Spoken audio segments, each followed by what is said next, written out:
I'm sure you're tired of hearing book recommendations for product managers and the same thing over and over again. But be ready to hear about books that you might have never heard before. Hey product managers, excited to have you here. Let's get going on my favorite books.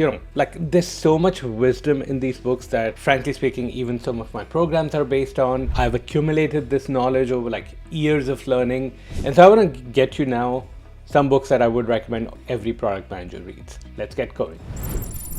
Let's start with the first book, The Art of Possibility. Now, this is not a product management book. It's actually written by a husband and wife pair who are just amazing in their own professions. So one of them is the conductor for Boston Symphony Orchestra. And really what this book encourages us to do is to look at life half full and think of it from a perspective of possibility. See, so many times I see people come into their professional development with a sense of that the world is limited, that I am going to compete against my peers, and if I don't win, I've lost out everything. That's the attitude they come in with. And so what happens is their brain starts to limit the amount of possibility that they are able to see. Literally, we have something called a reticular activating system that filters everything that's out there in the world and gives you what you're looking for, or what your brain thinks what you're looking for. Now, Benjamin and Rosamund Zander, the authors, they actually help challenge that. They think of everything from an art of possibility. What it is that we are seeing right now and what it is that we could be seeing. And some of the things that they talk about are practices like giving an A. What does that mean? Giving an A means that even before you have begun interacting with someone, you already give them a grade A. You've already assumed that they are the most awesome person that they could be. And then when you start to look at life from that lens, from the art of possibility, your career changes, your relationships change, your life changes. So absolutely one of the things for product managers is so critical, because product managers, you only win when you relate well with other people. That's just a big part of this profession. If you can't do that, you're not going to win. So The Art of Possibility is one of the best books I would recommend. Next book is called Letting Go. This book forms the fundamentals of what we teach in mindset practices. The idea is very simple. All of us are carrying around our experiences as emotions in our body. And because we are carrying those around, we are carrying around this huge weight that slows us down. So letting go is a practice where you don't fight anything bad that has happened. You practice what we call in our program radical acceptance. You accept that emotion, and through a process that is very simple, that's laid out by David Hawkins, it's you actually let it pass through your body so that on the other end you are free. You've processed it, and it's not by ignoring it, by the way. It's not by aiming to be positive. A lot of people, when they talk about mindset and psychology, one of the things that they get wrong is that they try to force their way to success by just pretending everything's going to be cool. And that is not what we teach. We very much want to take the emotion, listen to it, process it, let it go, so that you're truly free and you truly can move on. Highly recommended, because in product management, one of the things that you'll often face is you have to say no to people. You have to disagree with people. If you're always agreeing, then you're just not going to be a great product manager, right? So you always have to say no to people, and they might react emotionally. And because of mirror neurons, you react emotionally, and then those things build up in your body. So if you can let them go, accept them, move on, just your path will be so much easier. Next book, it's called Radical Candor. This is a book about how do you start to be fully honest in giving and receiving feedback while at the same time caring for people. It's just, when an organization reads this book together, massively changes them. But you can start to build this practice, and become one of the leaders, one of the people leaders that helps you move your career forward. Now, one of the things, especially as you start to go into leadership where you're managing other product managers, I highly recommend you take this book and have everyone in your team read it and build a culture of radical candor where you are very honest with them, but at the same time you care for them very deeply. That's what the author is trying to show. And one of the things that they mention is they also talk about that tailoring careers to people based on where they are in their life. And they refer to people as either being in a superstar mode or a rock star mode. The person who wants to get ahead, they're like, cool, how do I get to the next level? How do I progress? That's a superstar. Rock stars are people who are solid. They're happy in their role. They don't want to do anything more. They've like mastered it. They want to stay there. You have to respect where people want to go. If you want them to be loyal to you, if you want them to do well for you, people might be they might be a rock star at one stage in their life and a superstar in one stage of their life. I mean, just early on in my career at Google, I was very much in the superstar mode. How do I get to the next level? What do I need to get promoted? Later on, as I was building Intentional Product Manager, I was like, no, I don't want any more responsibilities. I love what I'm doing. I'm doing a great job at that. And on the side, I'm figuring out how do I get to the next level in my career by launching Intentional Product Manager. And because I was able to do both, I was able to switch between these modes. I loved working there. Absolute, one of my best professional memories. This one you've probably heard of many, many times. Extreme ownership. It's as a product manager, you need to practice extreme ownership, which means anything that needs to happen to make your product successful, it's your job. Now, when I tell this to people, they say, oh shit, which means I am going to have to work crazy hours and do everything. No, that is not what extreme ownership is about. Extreme ownership is about figuring out how to get things done and building your organization so it can get everything done, even if you're not the leader. So one of the things that talks about how Marines, they're always leaders no matter positionally where they are. There's a lot of goodness, but my particular chapters, the things that really like just excited me was when the authors give examples of leaders and teams and how they talk about a race where, you know, one team was always winning and the other team was like always last. They switched leaders. By the end of a few more races, the team that was always winning was still winning.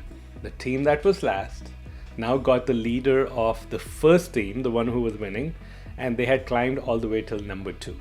So leaders make a massive difference.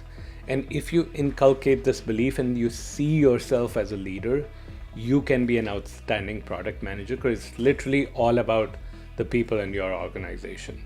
Sure, strategy matters, sure, customer focus matters, but if you can champion and harness the power of leaders in your organization, you can go far, you can be super effective, and you can do very well in your career. Next one, The 4-Hour Workweek, Tim Ferriss.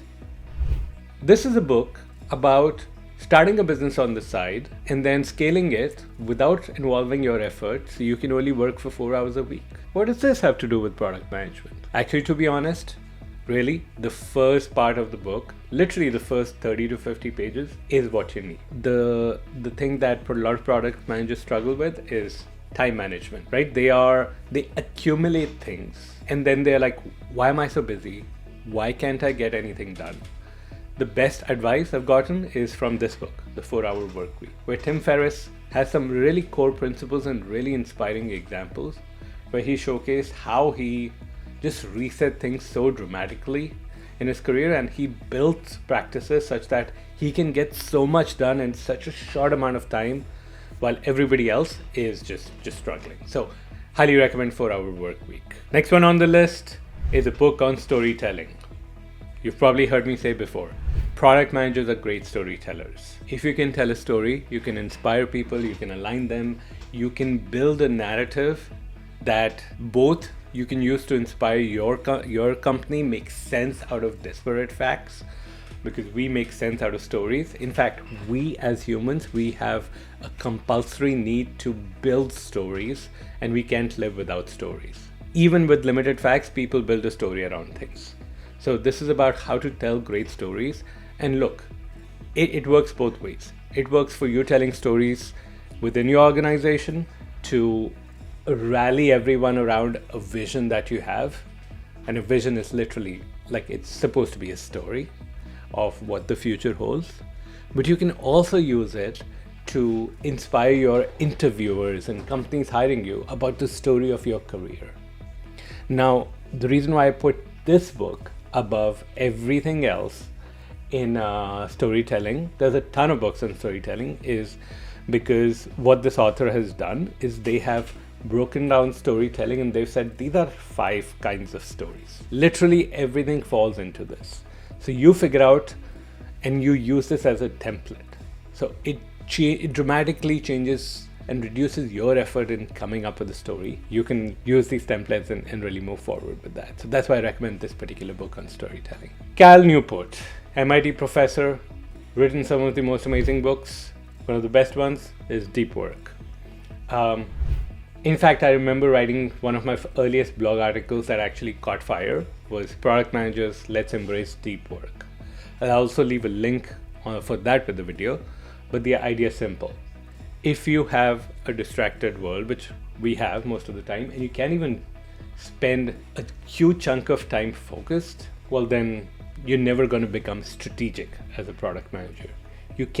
You have a lot of information that you need to process and build it into compelling stories, but you're never able to find the time to do so. So Deep Work is all about that, along with practices that really help you understand the harm you're causing right now with your current routine, what's causing you to give up and not be able to have the kind of routine that encourages deep work, and frankly, the amount of effort deep work requires. So it's a habit you need to build up. There's tremendous resistance early on for a lot of people as far as deep work is concerned. So just go read it. Second last book, Patty Azarello, Rise. This is about career management. If a lot of the other books focused on one particular thing, this to me connects the dot. Patty talks about everything, about figuring out how to have more impact, how to be more visible, about standing out, about building relationship. It's about, like, one of the quotes that I've borrowed from her and I use it over and over again in my programs is, it's not just about what you have done, it's what about others think that you have done. So Patty says, cool, you got to do your work and you got to sell the work. And I know many product managers who they're like, cool, I do the work really well, I just have no visibility, I cannot sell the work. So recommend this book. And of course, if you're loving all these books, I am sure you would love Product Leader Blueprint, which is one of our programs where we coach you for 12 weeks. We help you really inculcate all of these as practices applied to your job. So I'll leave a link for that for you to check out later. Okay, the last book is actually 2 books. So Greg McKeown is one of the best authors about very simple concepts, or what looks simple. So he's written 2 books. One is called Essentialism, which is all about reducing the amount of effort, reducing the amount of things that are on your plate and putting it towards a small amount of things and just going in one direction rather than this like multiple directions where all our effort is wasted. And then his next book is called Effortless, which is all about reducing the amount of effort that you put in to achieve something. And what he realized was that even with adopting everything in Essentialism, his first book, he was still overwhelmed. And so he still had too many things he wanted to get done. So this next step was for him to figure out, okay, how do I get more done with less?